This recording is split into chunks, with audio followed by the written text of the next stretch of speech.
Hello friends, स्वागत है आप सभी का अपने यूट्यूब चैनल कुमार गगन जीएस सेंटर में। मैं गगन कुमार आज आप सभी के लिए लेकर आया हूँ संविधान के एक और महत्वपूर्ण टॉपिक जो पिछले वीडियो में छूट गया था, संविधान के भाग 2। आप लोग सोच रहे होंगे कि भाग 2 तो पढ़ा दिया था।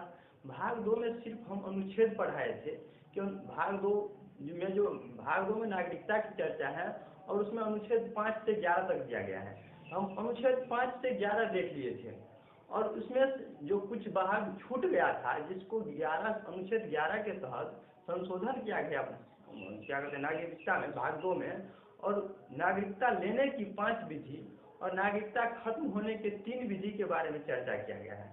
इसके बारे में हम देखेंगे कि कौन कौन 5 विधि की चर्चा किया गया और खत्म करने की जो 3 विधि है वह कौन कौन है। तो पहले देख लेते हैं कि भाग 2 में क्या है। भाग 2 में नागरिकता है और अनुच्छेद 5 से 11 के बीच नागरिकता की चर्चा है। इसमें क्या कहा गया, अनुच्छेद 5 में क्या गया, वो भारतीय मूल के व्यक्ति भारत के नागरिक होगा जो, यानी संविधान लागू होते समय 26 जनवरी 1950 को कौन कौन भारत की नागरिक होगा, इसकी चर्चा अनुच्छेद 5 में किया गया है और वह भारतीय मूल के व्यक्ति होना चाहिए अनुच्छेद 5 के अनुसार। और अनुच्छेद 6 में कहा गया है कि अगर कोई व्यक्ति पाकिस्तान से भारत आना चाहता है तो वो भारत के नागरिक कैसे होगा, इसको नागरिकता कैसे मिलेगी, इसकी चर्चा अनुच्छेद 6 में की गई है। और अनुच्छेद 7 में चर्चा किया गया है कि अगर कोई व्यक्ति भारत से पाकिस्तान चला गया, अनुच्छेद 7 में कहा गया है कि अगर कोई व्यक्ति भारत से पाकिस्तान चला गया और वह पुनः भारत आना चाहता है तो इसको नागरिकता कैसे मिलेगा, इसकी प्रावधान अनुच्छेद 7 में बताया गया है। और अनुच्छेद 8 में कहा गया है अगर कोई भारतीय मूल के व्यक्ति किसी अन्य देश में रह रहा है, भारतीय मूल का मतलब क्या हुआ, इसका मतलब हुआ कि वो अखंड भारत में कहीं पैदा हुआ हो या विभाजन के बाद भारत के भू क्षेत्र का हिस्सा हो, जो भारत का भूमि है उसका हिस्सा हो, तो वो भारतीय मूल का हुआ।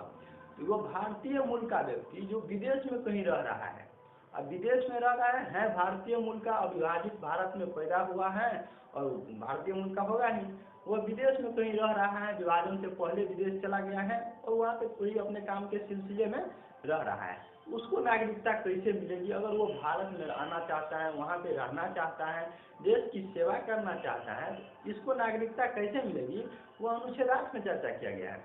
और अनुच्छेद 9 में कहा गया है कि अगर कोई व्यक्ति स्वेच्छा से अपनी नागरिकता, यानी दूसरे देश की नागरिकता ग्रहण कर लेता है, उसको भारत की नागरिकता खत्म हो जाएगी।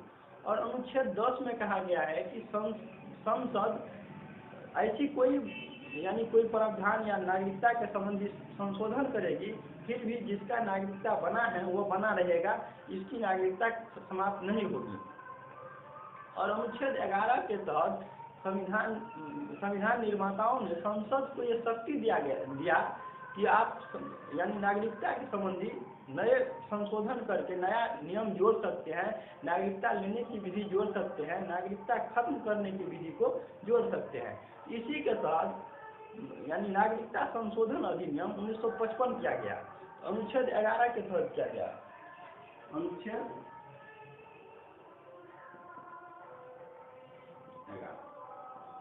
अनुच्छेद 11 में ये चर्चा है कि संसद नागरिकता संबंधी किसी भी विषय पे कानून बना सकता है, नागरिकता चाहे खत्म करने के विषय पर हो या नागरिकता अर्जन करने के विषय पर हो।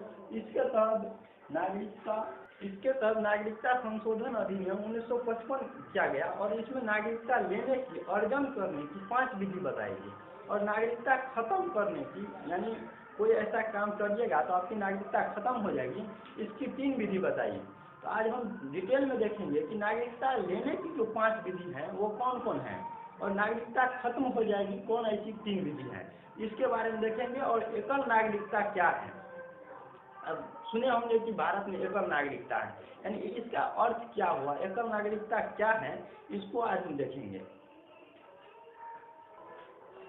नागरिकता संशोधन अधिनियम 1955 के तहत नागरिकता लेने के लिए 5 विधि, यानी नागरिकता अर्जन करने की 5 विधि की चर्चा की गई है। इसमें पहला विधि है जन्म के आधार पर, कि आपको जन्म के आधार पर भी नागरिकता मिल सकती है, और दूसरा है वंश के आधार पर, आपको वंश के आधार पर भी नागरिकता मिल सकती है, तीसरा है पंजीकरण द्वारा, चौथा है प्राकृत या देशीयकरण द्वारा, और पांचवा है क्षेत्र समावेशी द्वारा। इस पांचों को आज हम डिटेल से देखेंगे कि क्या क्या है।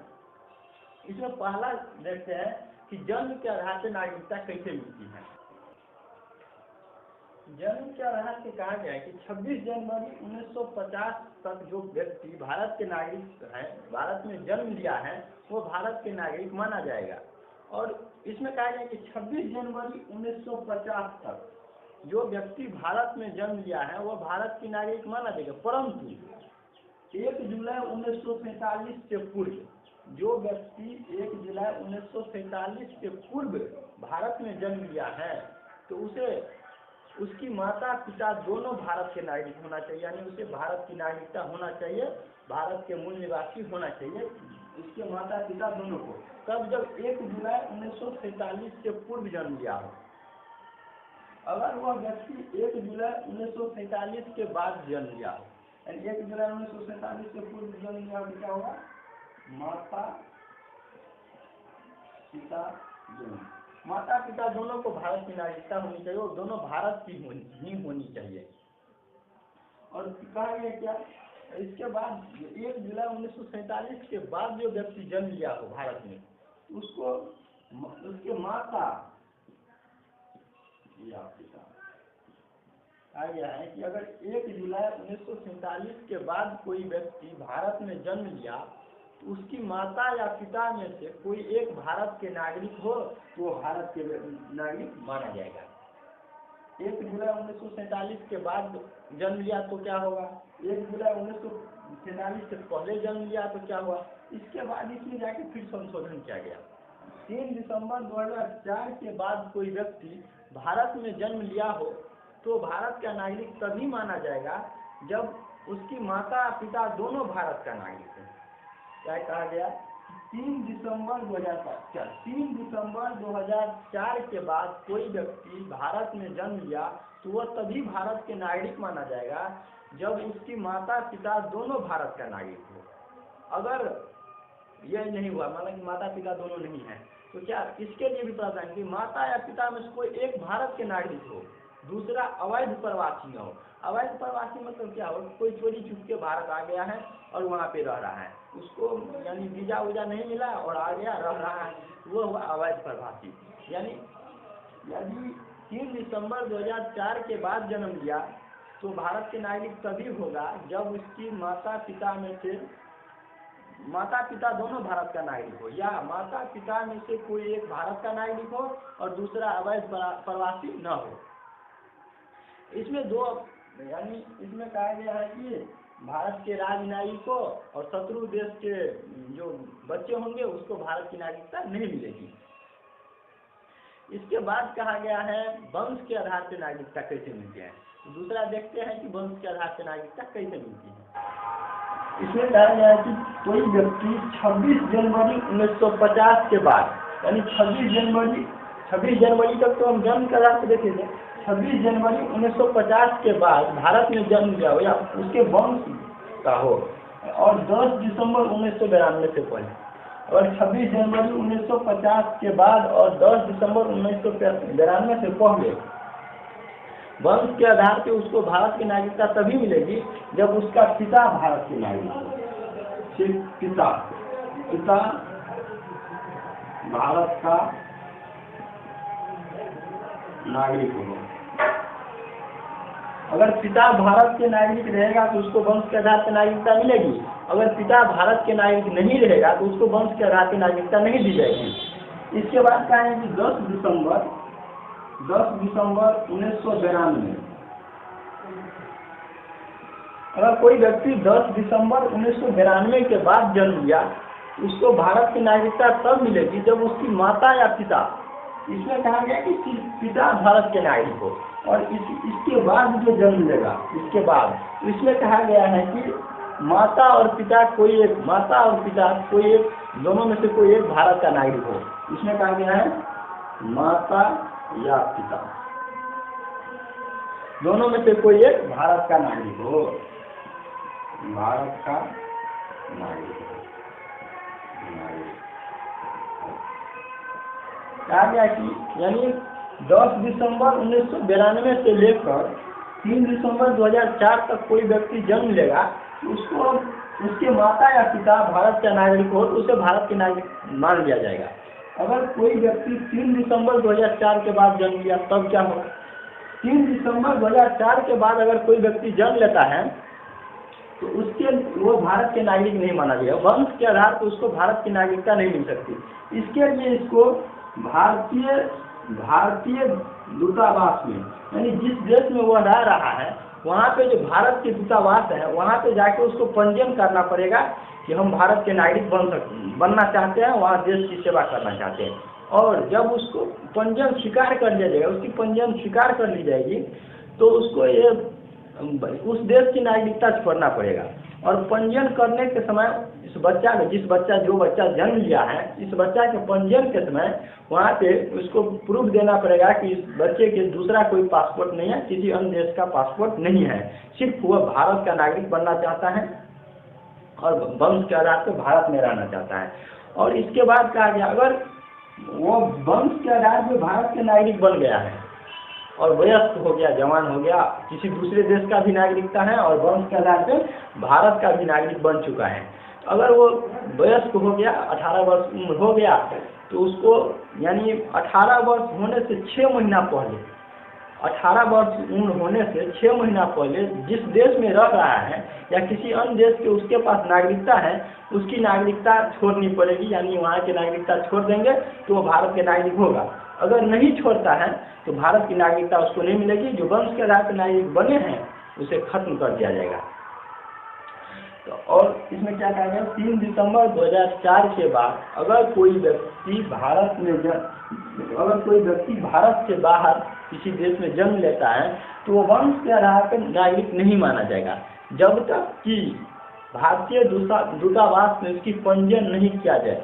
और पंजीयन के समय उसको यानी शपथ देना पड़ेगा कि हम सिर्फ भारत के नागरिक बनना चाहते हैं, किसी दूसरे देश का पासपोर्ट हमारे पास नहीं है, तब उसे भारत की नागरिकता दी जाएगी या इसके नागरिकता दी जाएगी। और यदि वह वयस्क हो गया इसके 6 महीना बाद उसको अन्य देश की नागरिकता छोड़नी पड़ेगी। मान लीजिए कि भारत की नागरिकता भी ले ली और किसी अन्य देश की भी नागरिकता है और वंश के आधार पर उसे भारत की नागरिकता मिल गई है, वहाँ पे वो क्या कहते हैं पासपोर्ट की जो शपथ लेना पड़ता है वो नहीं लिया था और उसे अन्य देश की नागरिकता मिल गई।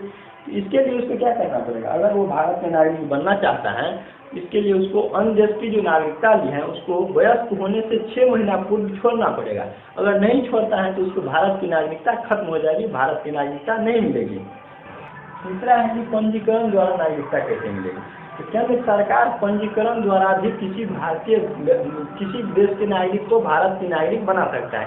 इसके लिए इसने शर्त दिया है, बल्कि वह अवैध प्रवासी न हो। अगर वह अवैध प्रवासी हो, चोरी से देश में घुसा हो तो उसे भारत की नागरिकता नहीं मिलेगी। वो पूरा जिंदगी ही क्यों न रह जाए भारत में, उसको भारत की नागरिकता नहीं मिलने वाली है। अगर पंजीकरण द्वारा किसी व्यक्ति को भारत की नागरिकता लेनी है, इसके लिए केंद्र सरकार कुछ शर्त बनाई है कि अगर वो पंजीकरण द्वारा भारत के नागरिक बनना चाहता है, पंजीकरण करना चाहता है, तो उसको पंजीकरण से पूर्व पहले 7 वर्ष भारत में रहना पड़ेगा। अगर वह भारत में 7 वर्ष तक रह गया 7 वर्ष पूरा हो गया तो वो पंजीकरण करके भारत के नागरिक बन सकता है। और दूसरा कहा गया है कि भारत के नागरिक अगर कोई नाबालिग बच्चा हो तो भी वो भारत के नागरिक बन सकता है।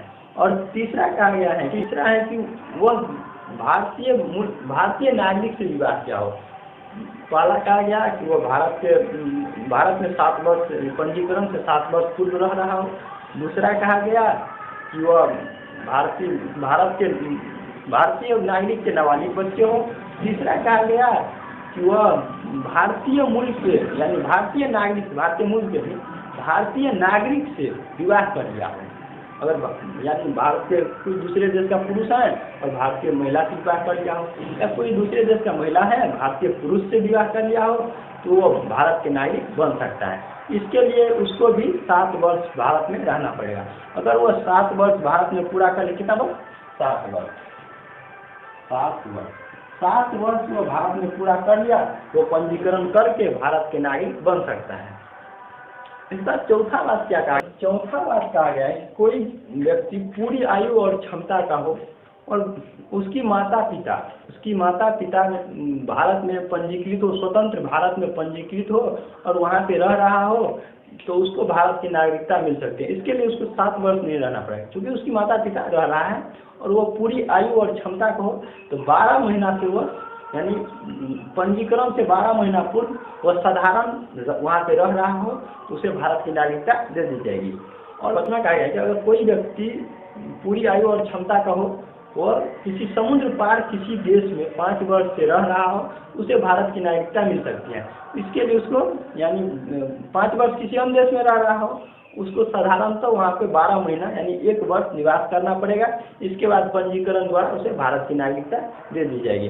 तो हम देखिए कि पंजीकरण द्वारा भारत की नागरिकता कैसे मिली। पंजीकरण द्वारा साधारण भारत की नागरिकता लेने के लिए भारत में 7 वर्ष रहना पड़ेगा। इसके बाद आप पंजीकरण करके भारत की नागरिकता प्राप्त कर सकते हैं। इसके बाद एक शब्द आप लोग बहुत देखेंगे, भारतीय मूल। भारतीय मूल, इसकी चर्चा इस नागरिकता के टॉपिक में बहुत हुआ है कि भारतीय मूल यानी भारतीय मूल का व्यक्ति हो, भारतीय मूल का नागरिक हो। इसका मतलब क्या हुआ? भारतीय मूल के व्यक्ति हम किसे कहेंगे? वैसे भारतीय मूल का कब माना जाए? जब वो भारत के नागरिक यानी भारत के अविभाजित क्षेत्र में पैदा लिया हो तो वो भारत के नागरिक माना जाएगा। और 15 अगस्त 1947 के बाद भारत के किसी भूक्षेत्र पे पैदा लिया हो, यानी 15 अगस्त 1947 को देश विभाजन हो गया था, उसके बाद किसी भारत के किसी भूक्षेत्र पे पैदा लिया हो तो भारत के नागरिक माना जाएगा। और ये 2 तरह की जो यानी पंजीकरण द्वारा और वंश के द्वारा जो नागरिकता मिलती है, इसके लिए सभी को यानी जो पंजीकरण द्वारा और वंश के आधार पर नागरिकता प्राप्त करेगी उसको संविधान के प्रति निष्ठा की शपथ लेनी पड़ती है। इसको नोट में लिख सकते हैं कि उपयुक्त दोनों के माध्यम से जिसको नागरिकता मिलती है उसको संविधान के प्रति निष्ठा की शपथ लेनी पड़ती है। निष्ठा के शपथ लेनी पड़ती है। संविधान के प्रति निष्ठा की शपथ लेनी पड़ती है कि हम जब से भारत का नागरिक होंगे तब से भारतीय संविधान का उल्लंघन नहीं करेंगे, उसके प्रति निष्ठा की शपथ लेती है। कोई व्यक्ति जो पंजीकरण द्वारा या वंश के आधार पर भारत के नागरिक बनता है तब उसको ये शपथ लेनी पड़ती है। तीसरा देखिए पंजीकरण द्वारा नागरिकता कैसे मिलता है। अब चौथा देखते हैं कि चौथा क्या है? प्राकृत या देशीयकरण द्वारा नागरिकता। प्राकृत या देशीयकरण द्वारा नागरिकता कैसे मिलता है? जब केंद्र सरकार को या भारत सरकार को पंजीकरण मिला कि हम प्राकृतिक या देशीयकरण द्वारा नागरिकता लेना चाहते हैं, उसे भारत के नागरिक बनाया जा सकता है। इसके लिए कुछ प्रावधान बताया गया है कि आपको ये सब होना चाहिए तब आप भारत के नागरिक होंगे। किस रूप से? प्राकृतिक रूप से। प्राकृतिक रूप से जो प्रावधान बताए उसमें पहला क्या है? पहला ये है कि आप ऐसे देश के नागरिक हैं, आप भारत के नागरिकता लेना चाहते हैं, अगर वो आप वैसे देश के नागरिक हैं जहाँ पे प्राकृतिक या देशीयकरण द्वारा नागरिकता दिया जाता है। अगर हम आपको कहा गया कि अगर हम आपको प्राकृतिक या देशीयकरण द्वारा नागरिकता दे रहे हैं तो हमारे भारतवासियों को भी वहाँ पे जिस देश के आप हैं वहाँ पे प्राकृतिक या देशीयकरण द्वारा नागरिकता मिलता हो तब हम आपको भारत की नागरिकता देंगे। इस रूप में प्राकृतिक या देशीयकरण द्वारा। और दूसरा बात कहा गया कि आप वो तो दूसरा देश के निवासी हैं, तो आप भारत की जो नागरिकता आपकी पंजीयन जो करेंगे, आवेदन करेंगे, उसको स्वीकृति होने के बाद आप उस देश की नागरिकता छोड़ देंगे जहाँ पे आप रह रहे हैं। तो दूसरा पहला कहा गया कि आपको तभी नागरिकता मिलेगी प्राकृतिक द्वारा जब आप वहाँ पे जब आपके देश में प्राकृतिक द्वारा नागरिकता दी जा रही हो। और दूसरा कहा गया कि आप भारत की नागरिकता ग्रहण करने के बाद उस देश की नागरिकता को छोड़ देंगे, आपको प्राकृतिक द्वारा नागरिकता दी जाएगी। और तीसरा कहा गया कि अगर कोई आप रह रहे हैं भारतीय सेवा में या किसी दूत के रूप में रह रहे हैं वहाँ पे, या भारत सरकार की सेवा में रह रहे हैं, यानी कोई जॉब तॉब कर रहे हैं, आप तब भी आप प्राकृतिक द्वारा नागरिक बन सकते हैं। इसके लिए आपको 12 यानी लगातार कुछ दिन भारत सरकार की सेवा में रहे, कुछ दिन ऐसे रह रहे हैं, या कुछ दिन दूसरे अपने देश में भी जाके रह रहे हैं। इसके लिए आपको 12 माह पहला कहा गया है कि 12 माह लगातार साधारण रूप से आपको भारत में रहना चाहिए। और दूसरा में कहा गया है इसी में दूसरा क्या 12 माह साधारण रूप से रहने से पहले 14 वर्ष से भारत में रह रहे हो, यानी आज से नहीं 14 वर्ष से भारत में रह रहे हो, तो थोड़ा भारत में भी रह रहे हो और थोड़ा दूसरे देश में, यानी अपने देश में कभी कभी घूमने फिरने के लिए चल जाते हो, और भारतीय सरकार की सेवा में हो, तो आपको 14 वर्ष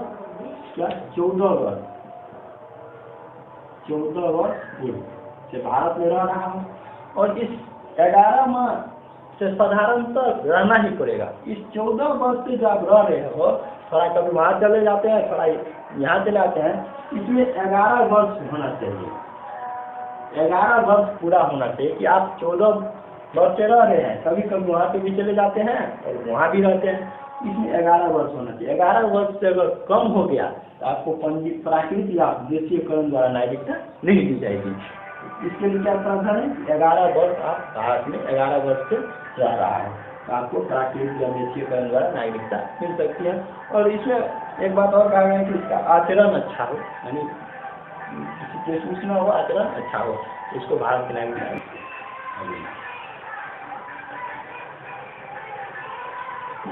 आपको क्या है, प्राकृतिक या देशीयकरण द्वारा नागरिकता लेने के लिए जो पूरी प्रोसेस है वो सरकार तय कर सकती है, अगर सरकार को मन हुआ कि 2 दिन में देने के। इसके लिए आपको खास व्यक्ति होना चाहिए, यानी विशेष सेवा में होना चाहिए। जैसे विज्ञान के क्षेत्र में हो, विज्ञान के क्षेत्र में आप सेवा में हैं, कला के क्षेत्र में आप सेवा में हैं, समाज कल्याण की सेवा में है, मानव उन्नति के सेवा में है, अगर इस सब के सेवा में है, विज्ञान के क्षेत्र में या कला के क्षेत्र में या समाज के कल्याण के क्षेत्र में या मानव उन्नति के क्षेत्र में आप अगर किसी सेवा में है, तो भारत सरकार आपको, अगर इसको मन हो गया भारत सरकार को, 2 दिन में भी नागरिकता दे सकती है।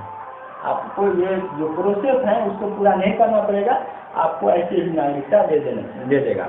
और इसके लिए भी आपको, यानी मान लीजिए आपको प्राकृतिक या देशीयकरण द्वारा नागरिकता दिया, आप दूसरे देश के नागरिक हैं, इसके लिए भी आपको संविधान के प्रति, नागरिकता लेने के बाद संविधान के प्रति निष्ठा की शपथ लेनी पड़ेगी कि हम भारतीय संविधान का उल्लंघन नहीं करेंगे। 5वां कहा गया है कि क्षेत्र समावेशी द्वारा, क्या है क्षेत्र,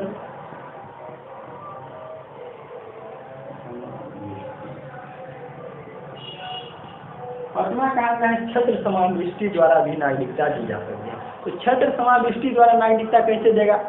अगर कोई भूक्षेत्र यानी कोई टुकड़ा किसी देश का हो या ऐसे ही हो, अगर वो भारत में मिल गया या भारत सरकार उसको मिला लिया अपने में, तो वहाँ पे जो निवासी होगा इसको ऐसे ही भारत की नागरिक मान लिया जाएगा।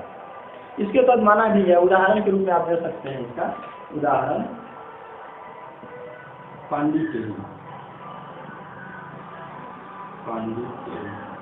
पांडिचेरी को जब भारत में मिलाया गया, उसके देश के यानी पांडिचेरी में जो लोग रह रहा था उसको नागरिकता देने के लिए भारत सरकार ने नागरिकता अधिनियम 1962 की घोषणा किया। नागरिकता अधिनियम 1962 की घोषणा किया और भारत सरकार कह दिया कि आज के बाद, यानी 1962 को ये घोषणा किया गया कि आज के बाद पांडिचेरी में जितने लोग निवास कर रहे हैं वो भारत के नागरिक होगा। इसके तहत पांडिचेरी के सभी निवासी को भारत के नागरिक मान लिया गया। इस संशोधन को भी 1955 के संशोधन के द्वारा ही किया गया था। ये 5 विधि हम देख लिए कि नागरिकता ग्रहण यानी अर्जन करने की जो 5 विधि थी उसको हम देख लिए। तो पहला था जन्म के आधार पे, पहला था नागरिकता ग्रहण करने की कितने विधि है? 5 विधि। नागरिकता ग्रहण करने की 5 विधियाँ। कभी कभी क्वेश्चन पूछता है कि किसके माध्यम से नागरिकता ग्रहण नहीं की जा सकती है? ऑप्शन दिया रहेगा जन्म के आधार पे, वंश के आधार पे, प्राकृतिक रूप से, भारतीय बैंक में पैसा जमा करके। साधारण बात होगा, क्या होगा, भारतीय बैंक में पैसा आप कितना भी जमा कर लीजिए भारत के नागरिक नहीं हो जाएगा। इसके लिए क्या है, भारतीय बैंक में पैसा जमा करके आप भारत के नागरिक नहीं बन सकते। जन्म के आधार पर बन सकते हैं, वंश के आधार पर बन सकते हैं, प्राकृतिक रूप से आप बन सकते हैं। और हम 5 रूप देखे हैं क्या नागरिकता ग्रहण करने की, कौन कौन, जन्म के आधार पे, वंश के आधार पे, पंजीकरण द्वारा, प्राकृतिक या देशीयकरण द्वारा और क्षेत्र समाविष्टि द्वारा, अगर कोई दूसरा भारत सरकार मिला लिया तो। अब ये क्या अनुच्छेद और नागरिकता संशोधन अधिनियम 1955 के द्वारा। अब देखते हैं कि नागरिकता समाप्ति कैसे होगा। समाप्ति, नागरिकता समाप्ति के जो 3 प्रावधान दिया गया है नागरिकता संशोधन अधिनियम 1955 द्वारा, संसद नागरिकता समाप्ति के लिए 3 प्रावधान बनाया। उसमें बारी बारी से देखते हैं कि तीनों में क्या क्या कहा गया, कैसे कैसे नागरिकता समाप्त हो जाएगा। पहला, नागरिकता समाप्ति के जो 3 विधि हैं उसको हम देखते हैं। तो पहला क्या है, स्वैच्छिक त्याग। मतलब क्या होगा, कोई व्यक्ति यानी वयस्क व्यक्ति अपनी इच्छा अनुसार अपने आप यानी अपनी इच्छा से, किसी की जोर जबरदस्ती ने अपनी इच्छा से भारत की नागरिकता त्याग देता है कि हम भारत के नागरिक नहीं रहेंगे, हम भारत की नागरिकता नहीं लेना चाहते हैं, नागरिक हैं लेकिन हम भारत की नागरिकता खत्म करना चाहते हैं अपना, तो त्याग सकता है, भारत की नागरिक नहीं होगा। तो क्या है, पहला क्या कहा गया, स्वैच्छिक त्याग द्वारा, यानी अपनी इच्छा से आप त्याग सकते हैं, भारत की नागरिकता छोड़ सकते हैं। इसके लिए आपको कोई प्रावधान नहीं है कि आप नहीं छोड़ सकते हैं, मन है चलेगा, कोई दिक्कत नहीं है सरकार को। दूसरा है बर्खास्तगी द्वारा।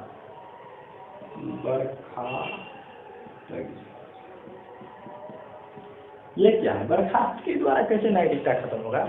अगर हम भारत के नागरिक हैं, भारत में रह रहे हैं, वहाँ के नागरिक हैं, वहाँ की नागरिकता हमें प्राप्त है, अगर हम दूसरे देश की नागरिकता ग्रहण कर लेते हैं, भारत की नागरिकता मेरे पास है और दूसरे देश की नागरिकता ग्रहण कर लिए किसी अन्य देश का, तो भारत की सरकार भारत की नागरिकता हमारा अपने आप खत्म कर देगा, यानी बर्खास्त कर देगा। क्या करेगा, बर्खास्त कर देगा, अपने आप नागरिकता खत्म कर देगा। तो पहला देखिए स्वैच्छिक त्याग द्वारा, दूसरा देखिए बर्खास्तगी द्वारा। एक में क्या किए, हम त्याग दिए, दूसरा में क्या किए, छीन लिया नागरिकता, यानी हम दूसरे देश की जब नागरिकता ग्रहण किए तो हमसे हमारी नागरिकता, भारत की नागरिकता भारत सरकार छीन लिया। दूसरा हम क्या कहा, क्या छीन लिया, एक हम खुद दे दिए, पहला है यानी खुद दे दिए स्वैच्छिक त्याग। अब दूसरा क्या है, हम दिए नहीं, वो छीन लिया हमसे। दूसरा क्या है, बर्खास्तगी, यानी हमसे नागरिकता छीन लेगा। और तीसरा कहा गया है, इसके ये जो स्वैच्छिक त्याग और बर्खास्तगी को सरकार एक तरफ रख सकती है। जब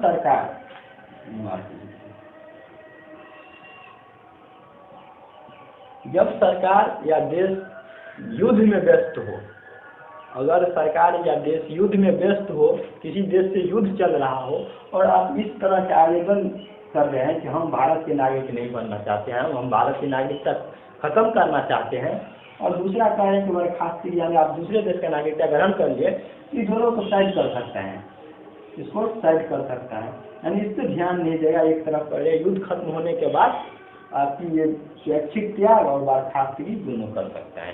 स्वैच्छिक त्याग का भी आवेदन स्वीकार करेगा कब, जब युद्ध समाप्ति के बाद, युद्ध चल रहा है इसको साइड कर देगा, इस पर कोई निर्णय नहीं लेगा, आपको घुमाया भी नहीं, बस आपकी साइड पेपर को साइड कर दिया, आपको यानी कोई विचार नहीं दिया कि हम भारत के नागरिक हैं नहीं है, कुछ नहीं दिया, बस साइड करके एक तरफ रख दिया। वंचित करने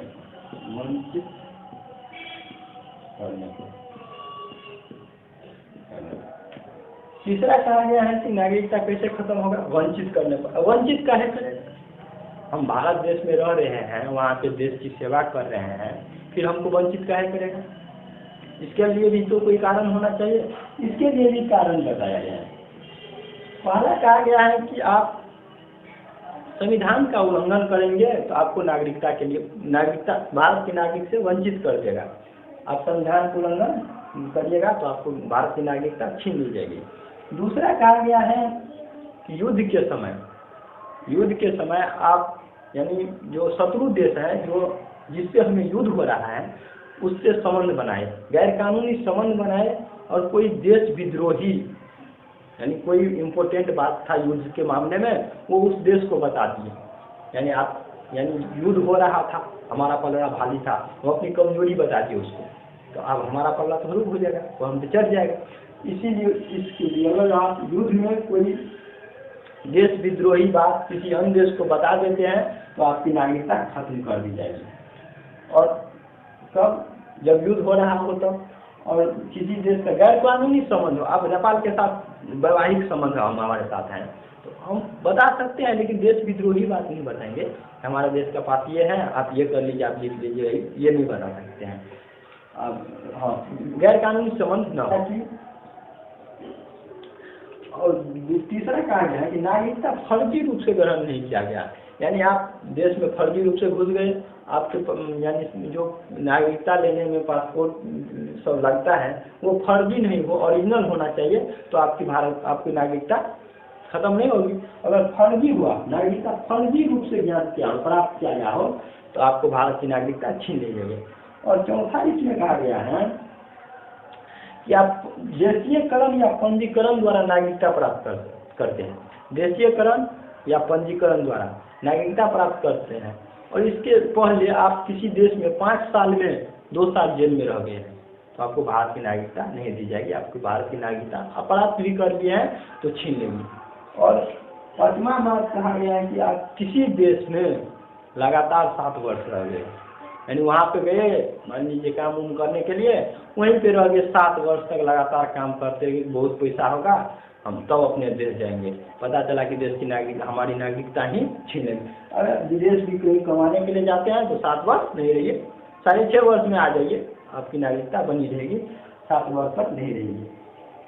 तो हम देख लिए कि भारत नागरिकता संशोधन अधिनियम 1955 के तहत नागरिकता लेने की जो 5 विधि थी उसको देख लिए। लेने की कौन कौन 5 विधि थी? जन्म के आधार पे, वंश के आधार पे, पंजीकरण द्वारा, प्राकृतिक या देशीयकरण द्वारा, क्षेत्र समाविष्टि द्वारा, और 3 विधि थी कि नागरिकता समाप्ति की। तो नागरिकता समाप्ति के भी हम 3 विधि देख लिए। पहला स्वैच्छिक त्याग देखें, दूसरा बर्खास्तगी द्वारा, तीसरा क्या देखें? वंचित करने पर। आप कोई गलत काम करेंगे तो वंचित तो करवे करेगा। अब फर्जी रूप से नागरिकता, ये भी तो चोरी हुआ ना, तो ये करेंगे तो नागरिकता तो लेवे करेगा, छीन लेगा। और एक शब्द बहुत सुन लेते, क्या?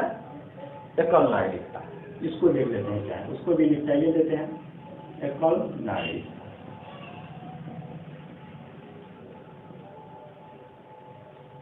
एकल नागरिकता से तात्पर्य ये है कि भारत में सिर्फ भारतीय नागरिकता होता है, किसी दूसरे यानी किसी राज्य की नागरिकता नहीं है। आप भारत में रहना चाहते हैं तो भारत के किसी कोना में रहिए, जम्मू कश्मीर से कन्याकुमारी तक और अरुणाचल प्रदेश से गुजरात तक, भारत के किसी कोना में रहिए, आपको सिर्फ एक नागरिकता की जरूरत है, भारतीय नागरिकता की। इसीलिए इसे कहा गया है कि भारत में एकल नागरिकता है, यानी एक बार नागरिकता, भारत की नागरिकता मिल गया, भारत में कहीं भी रह सकते हैं, कोई दिक्कत नहीं है। इवन केंद्र शासित प्रदेश अंडमान निकोबार, द्वीप समूह, लक्षद्वीप, वहाँ में भी रह सकते हैं। पहले इसमें था कि आप जम्मू कश्मीर में नहीं रह सकते थे, लेकिन अब ये भी जम्मू कश्मीर भी खत्म कर दिया गया इसको, जम्मू कश्मीर में भी रह सकते हैं। भारत में एकल नागरिकता है, पूरे भारत में कहीं भी रह सकते हैं। अमेरिका में क्या है इसके तरफ? अमेरिका में है कि अमेरिका देश की अलग नागरिकता है, 2 नागरिकता लेना पड़ेगा। एक अमेरिका देश की नागरिकता अलग है, और अमेरिका में 50 राज्य हैं। अगर 50 में से किसी एक राज्य में रह रहे हैं तो उस राज्य की भी अपनी नागरिकता होगी, इस राज्य की भी अपनी संविधान होगी। यानी अमेरिका में एक देश की नागरिकता लेनी पड़ेगी और एक उस राज्य की नागरिकता लेनी पड़ेगी। अमेरिका में कैसे 2 नागरिकता का प्रावधान है, और भारत में क्या है? एकल नागरिकता, सिर्फ भारत की नागरिकता है, इस राज्य कोई राज्य विशेष की नागरिकता नहीं है। तो आज हम देख लिए कि भारतीय संविधान के भाग 2 नागरिकता 5 अनुच्छेद 5 से 11, इसमें हम पहले वीडियो में देखे थे कि 5 से 11 अनुच्छेद देख लिए थे कि अनुच्छेद 5 से 11 में क्या क्या बताया गया है। और अनुच्छेद 11 के तहत जो संशोधन किया था, नागरिकता संशोधन अधिनियम 1955, इसमें नागरिकता लेने की 5 विधि जो बताया गया था और नागरिकता खत्म करने की 3 विधि बताया गया था, इसको डिटेल से देखें आज। और एकल नागरिकता की जो प्रावधान है वो क्या है उसको देखें। अब मिलते हैं और फिर अगले वीडियो में कोई नया चीज़ देखेंगे। तो मिलते हैं अगले वीडियो में, तब तक के लिए जय हिंद।